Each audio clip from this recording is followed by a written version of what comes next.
Hi, thanks for being with me today. I hope you're keeping well. Today I just want to talk really with you about 5 things that I think you need to quit if you want to grow spiritually. If you have spent any time with me before, you'll know by now that I don't think that spiritual growth is about taking more things on. It's not so much about developing new habits.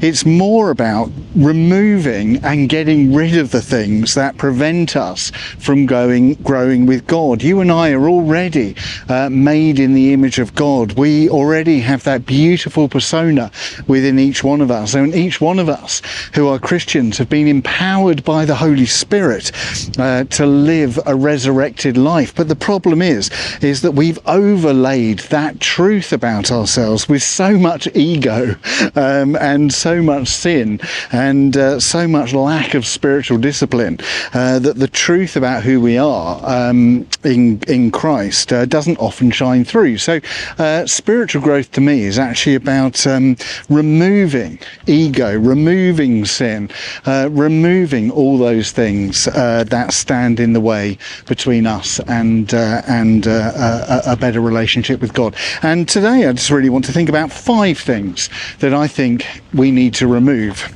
in order to grow spiritually. And the first of these is the need for external validation. We all like to receive validation from other people, don't we? We all like to be liked. We all love to be loved. You know, on social media, if you ever do posting on Facebook or Instagram or TikTok or whatever, you know, we like the likes, don't we? We like that thumbs up. It gives us a real dopamine hit when somebody likes our material. You know, we all like that sense of external validation. But you know, if we want to grow spiritually, then we really need to work hard at quitting our reliance on external validation. That's part of the old self that I was talking about at the beginning of this video. Jesus says in Mark chapter 8 verse 35 that we need to die to self. Paul says in Romans 6 verse 6 that the old self was crucified with Christ, desiring external validation, desiring validation from other people is part of that old self, to be honest. There's only 2 places that we should be looking for validation in our lives. The first and probably least important is from within. If you and I can validate ourselves, if we can love ourselves, if we can look in the mirror and say, okay, well, I may not be perfect, but I'm certainly moving on with God. I'm certainly journeying on with God. I'm certainly becoming slowly, the person that God has created me to be. If you can do that and you can validate yourself in that way, then that is hugely important. And the second and most important place that we look for validation, of course, is from our Father God. You are his beautiful child. You are his precious child. You are made in his image. He's created you for a purpose. He loves you so much that he sent his son Jesus to die for you.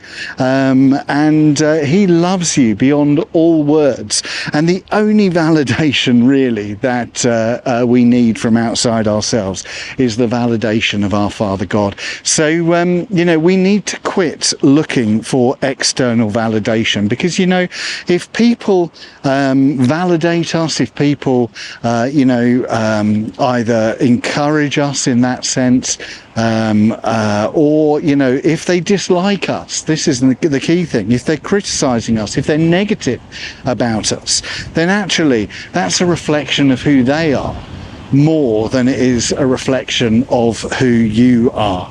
You know, we need to quit needing to be liked. We need to quit needing to be understood. And of course, Jesus modeled that for us throughout his entire ministry. Of course, you know, he was constantly misunderstood. He was constantly disliked by the authorities who felt threatened by him.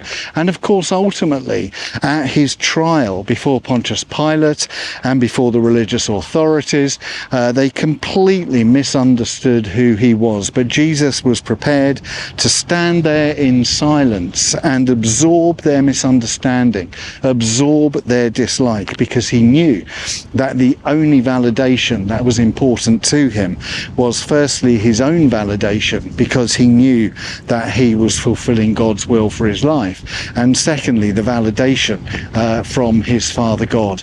The first thing you need to quit to grow spiritually is your need for external validation. The second thing you need to quit if you want to grow spiritually is your need for material possessions. Now, the world tells us, doesn't it, that we can be measured, our success can be measured by our possessions. If we're wearing the right clothes, if we're driving the right car, if we're living in the right sized house, then our success can be measured by our possessions. But you know, you don't need me to tell you that material possessions, they're only fleeting. They don't last. And what is important, of course, if we want to grow spiritually, is to remember that it's not what we own that is important. It's who we are that is important. The only riches that really we should be seeking to amass are the riches of the inner life, the riches of the kingdom of God within us and in the world to come. So if you want to grow spiritually, in one sense, you know, you need to declutter your life spiritually, physically, emotionally, and materially as well. Work out, you know, where your value is, either in your possessions or elsewhere. But that doesn't mean, of course, if we are going to quit the need for material possessions, that doesn't mean that you have to get rid of everything you own. It doesn't mean that you have to embrace a sort of vow of poverty. What it means is that you need to detach from the idea that your possessions define you. That's the real issue. That it's not how much you own, but it's how much you allow your identity and your self-definition to come from your material possessions. In Luke chapter 18, verse 25, Jesus said, "It's easier for a camel to go through the eye of a needle than a rich man to enter the kingdom of heaven." Now, he wasn't saying that because riches in and of themselves would prevent the man from entering heaven, but because if that rich person allowed his or her possessions to define them and to give them their sense of worth and value, then it was that attitude that would prevent them from entering heaven. So we need to quit our need for material possessions, to find our true sense of value in being rather than having, and allow relationship to define you. Relationship with yourself, relationship with other people, and of course, most importantly, your relationship with God. The third thing you need to quit to grow spiritually is your need for control. Now, we are deeply conditioned as human beings, aren't we, to seek out control. It's within our DNA. We think that we need to be in control if we want to be successful. But of course, the desire for control is actually rooted in fear. Fear of failure, fear of not being liked, fear of chaos in our lives. And the need to control is rooted in fear, because actually control is an illusion. We can't really control anything or anybody. It is an illusion that we're constantly seeking after. And of course, as Christians, the first calling on us is to relinquish control and to seek to live under the sovereignty of God.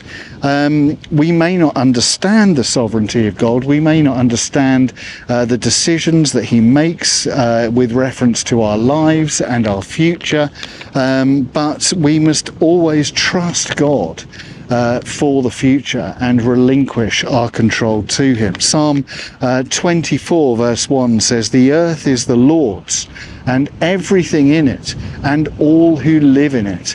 Ultimately, you are God's.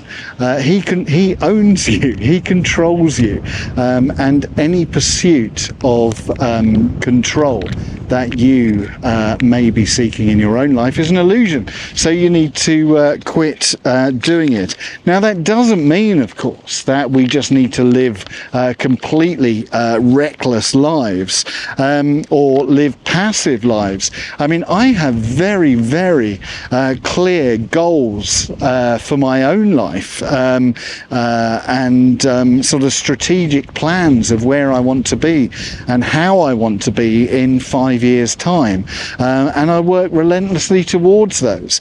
So it's not saying don't have any goals, or don't try to live a disciplined life, or don't have any aims and ambitions, but only to say that we need to submit all of those to the sovereignty of God. If at any point I come to the realization that the goals I've set myself are not in accordance with God's will, then I need to be prepared to just throw those goals out and change the direction of my life. So thirdly, quit the need for control if you want to grow spiritually. Fourthly, and this is a really, really tough one, if you want to grow spiritually, you need to quit toxic relationships. I've talked about this in several other videos, but it's really, really important.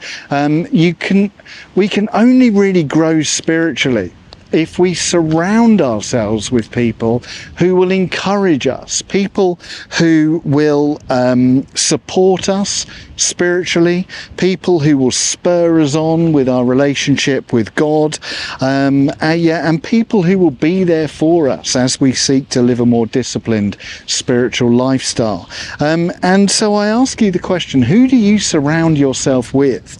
Do you surround yourself with those encouraging type of people?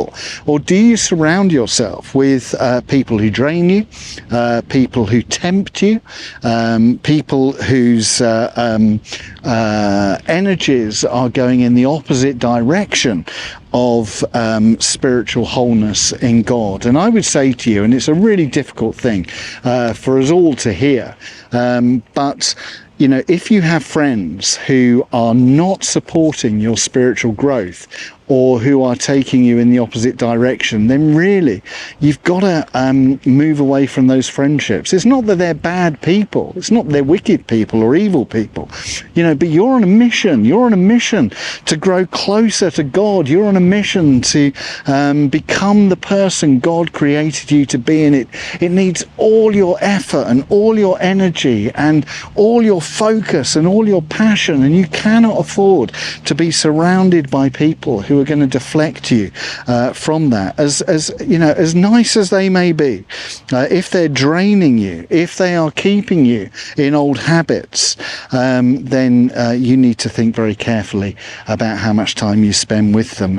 1 Thessalonians chapter 5 verse 11, Paul says, encourage one another and build one another up. That's the type of person you need to have in your life. Somebody who will encourage you and build you up in the faith. It's a tough one, but if you want to grow spiritually, you need to quit those toxic relationships.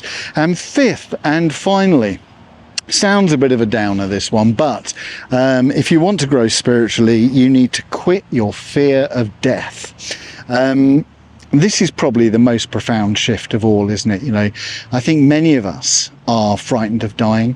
Many of us are scared of that. We might wake up in the middle of the night and just have this kind of overwhelming sense of fear of the impending doom of death. But I think at the heart of spiritual growth is when we can quit that fear, when we can let it go and realize, not just in our head, but in our heart and our whole being, that death is the transition to glory. In 2 Corinthians chapter 3 verse 18, I think it is, where Paul says that, we are constantly changing. Even here on earth, we are being changed from glory into glory. And we don't believe that that's a process that ends when we die. We believe that's an eternal process in which we are continually transformed from glory into glory. So we need to quit our fear of death and recognize it as just a transitional stage into more glory and the glorious presence more fully of our Saviour God. Now that can only come, that quitting the fear of death can actually only come, I think, the more intimate our relationship with God grows, the more we come to know Jesus in our heart, the more we come to know our Father God in our heart as our Lord and Saviour and friend, and the more intimate we become and the more real his presence becomes in our lives, then the less we are driven by fear of death. So if you want to grow spiritually, there's 5 things you need to quit, and I would urge you to work on each one of them so that you can have a life transformed by the knowledge and presence of God and grow closer to him as each day passes. Thanks for being with me. I know you're so busy and I really appreciate it when you give me so much of your time. So if you've got any comments, any feedback, please leave them below, and of course I will respond and get back to you. Thanks very much, and I look forward to being with you again really soon. Take care. Bye.